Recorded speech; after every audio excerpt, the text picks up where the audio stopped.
te amo. Não existe um amor mais forte que o amor de um pai por um filho. Oi, quarto ano, vamos lá para mais uma videoaula, agora a quarta videoaula no mês de agosto, tá certo? Que tem como tema entradas e bandeiras, tá?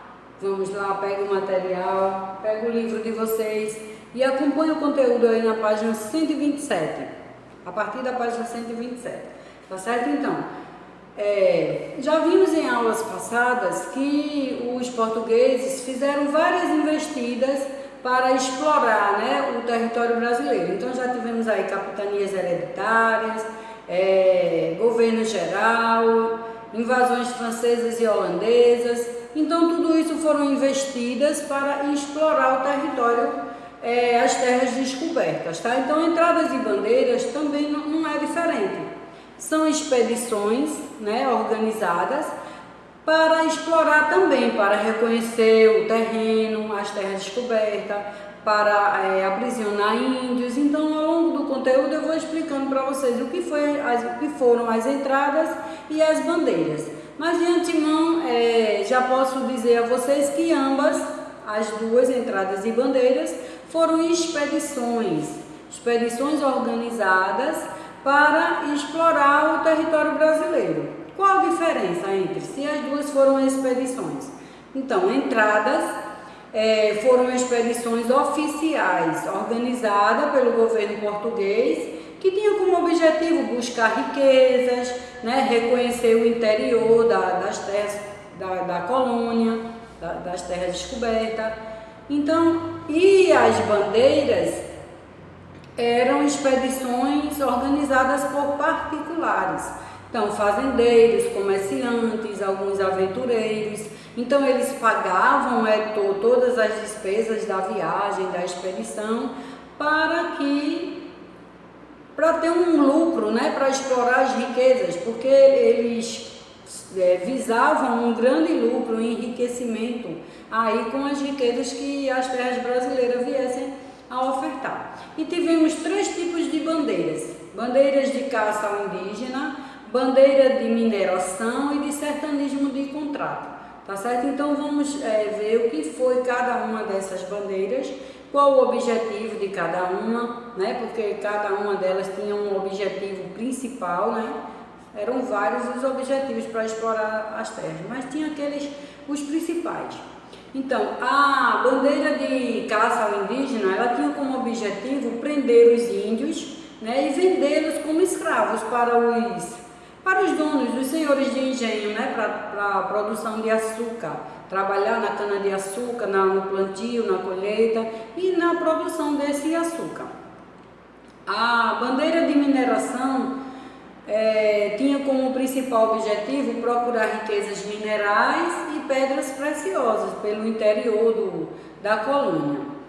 Já a bandeira de sertanismo de contrato, ela visava, né, o objetivo principal dela era combater os índios que atacavam as fazendas, recuperar os negros que fugiam, porque naquela época os negros que vieram da África, eles eram escravizados nas fazendas de açúcar, né? E sofriam muitos castigos e eles não eram felizes com essa situação. Então, sempre que tinham uma oportunidade, eles fugiam. Então, essa bandeira aí, essa expedição chamada de sertanismo de contrato, ela tinha esse objetivo de recuperar esses negros que fugiam para viver nos quilombos, né? Essa história a gente já conhece, os negros que tentavam fugir dos seus senhores para viver em liberdade nos quilombos. Então essa expedição, ela tinha o nome de sertanismo de contrato, de combater os índios que atacavam as fazendas e também os negros que fugiam para formar os quilombos, tá certo? Então, nessa área de mineração, que era o objetivo maior dessas expedições, era explorar as riquezas do Brasil, as pedras preciosas, né? Nessa investida nasceram várias cidades nessas áreas de mineração, que tinham que tinham características de centros urbanos. Então, muita gente, né, foi para lá, para essas áreas de mineração, com o intuito de enriquecer. Além dos escravos, pessoas de todas as idades, crianças, colonos, militares, pintores, artesãos. Então, várias pessoas foram para essas áreas de mineração querendo enriquecer, tá? Então, no livro de vocês, na página 128, acompanhe comigo aí o texto que diz. Tem um texto aí que fala: o ouro transforma a paisagem, tá? O ouro transforma a paisagem. Vamos acompanhar, eu vou ler para vocês acompanharem aí comigo. Então, como eu já falei, muitas cidades surgiram nessas áreas. Então vamos ver. Pessoas de todos os tipos, de todas as idades, deslocaram-se para as áreas de mineração. O ouro parecia um imã que atraíam todos para essas áreas. Os lugares, até mesmo da Europa, vinha gente para cá. Em poucos anos, várias cidades nasceram nessas áreas de mineração, com todas as características dos centros urbanos, como já falei para vocês. Pareciam grandes centros, grandes cidades, com comércio, funcionários públicos, cobradores de impostos, artesãos e militares.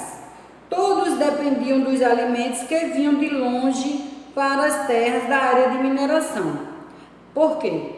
Vinham para lá, esses alimentos vinham de longe, porque as terras não eram férteis e ninguém queria perder tempo, né? Ninguém queria perder tempo plantando, além da terra não ser boa para o plantio, criar animais para depois deles se alimentarem. Ninguém queria perder tempo com isso, porque o que eles queriam mesmo era estar empenhado ali na procura do ouro. E se eles fossem parar para cuidar de animais, para cuidar de plantação, iam perder tempo ao invés de estar procurando lá o ouro, que era o objetivo principal. Um boi custava seu peso em ouro, e os que comercializavam alimentos ficavam tão ricos quanto os que achavam o ouro, achavam esse precioso metal.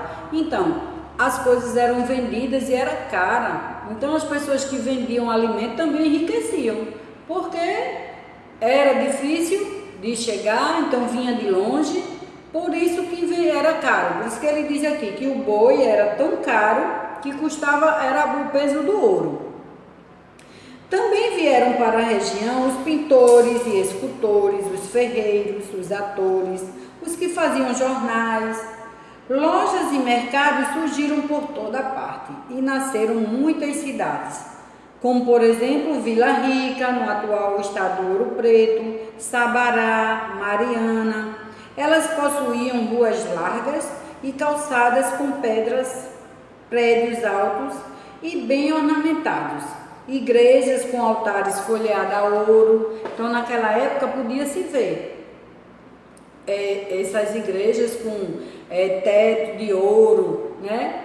E o Brasil se tornou o maior produtor de ouro nessa época. Por isso que atraía tantas pessoas para cá, tá bom? Então, lê lá o texto, faz a atividade, 127 a 132, vocês vão estar acompanhando o conteúdo e realiza as atividades lá, tá certo? Qualquer dúvida me procura no grupo. Uma boa semana de estudo, que o Papai do Céu continue abençoando cada um de vocês. Até a próxima aula. Beijo grande. Papai, eu te amo. Não existe um amor mais forte que o amor de um pai por um filho.